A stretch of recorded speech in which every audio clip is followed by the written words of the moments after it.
Hello friends, আজকে আমরা প্রথমে 9:20 শ্রীরাম ফিনান্সের 15টা স্টকের ইন্টারেস্ট ট্রেড নিয়েছিলাম 2548 টাকাতে।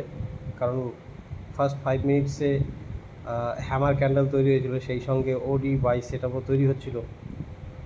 তো আমরা 2548 টাকা বাই করি। যদিও সেট আপটা বেশ ঠিকঠাকই ছিল, প্রথম দিকে প্রায় 250 টাকার মতো প্রফিট দেখাচ্ছিল, কিন্তু পুরো মার্কেট সেন্টিমেন্টটাই আজকে নেগেটিভ থাকার কারণে পরে ট্রেডটা ফল করে, সিপিআর ব্রেকডাউন করে। আর সেই কারণে আমরা আমাদের এসএল হিট হওয়ার আগেই সেখান থেকে এক্সিট করি।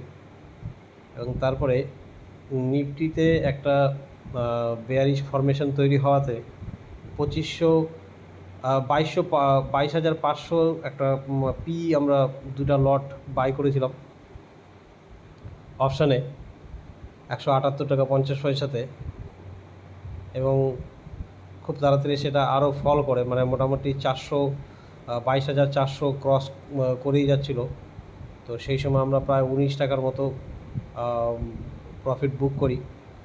তো তাতে আমাদের আজকে day end of the day profit যেটা হয়েছে আর কি, আমাদের 155 টাকা শ্রীরাম ফিনান্সের লসটা বাদ দিয়ে, 875 থেকে 155 বাদ দিয়ে 155 টাকা শ্রীরাম ফাইন্যান্সের লসটা বাদ দিয়ে আমাদের এন্ড অফ দ্য ডে 719 টাকা আজকে প্রফিট করতে পেরেছি আমরা।